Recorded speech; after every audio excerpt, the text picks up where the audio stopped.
Alors, bonjour. Moi, je suis proche aidante de mon conjoint depuis 10 ans. Il y a eu beaucoup de changements dans notre vie. Ça nous a affecté grandement au début. J'arrivais près de la retraite. Michel a dû arrêter de travailler.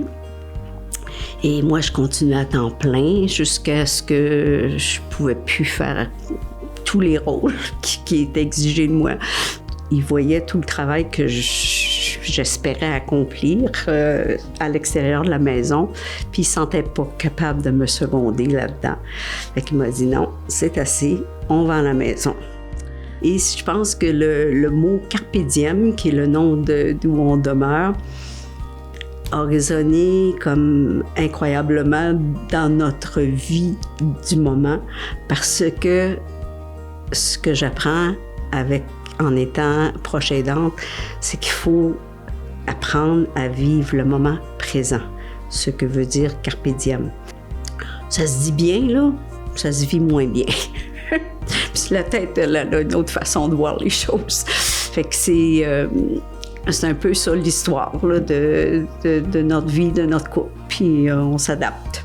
C'est d'apprendre à laisser Michel à rester autonome le plus longtemps possible, de savoir quand pousser, quand arrêter de pousser. Fait qu'il faut qu'il me communique ses besoins. Il faut qu'il me dise « je suis fatiguée, pas capable, ça me tente pas ».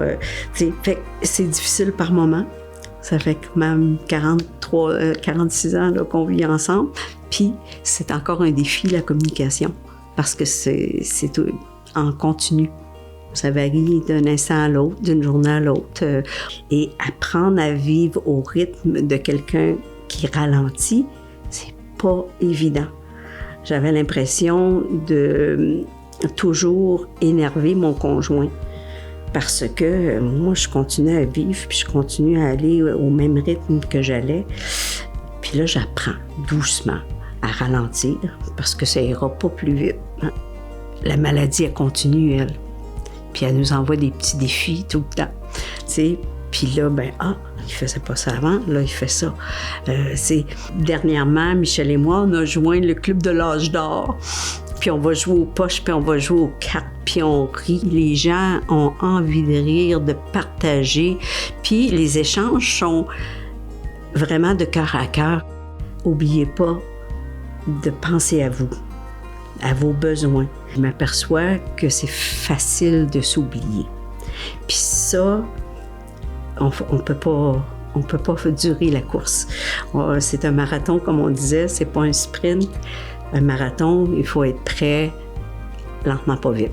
Puis je pense que l'apprentissage de vivre en tant que proche aidante, c'est aussi de prendre les petits bonheurs au quotidien. Puis ils sont nombreux. Puis quand on se couche le soir, puis qu'on a le sourire aux lèvres parce qu'on a rigolé, on a eu du plaisir durant la journée, mission accomplie.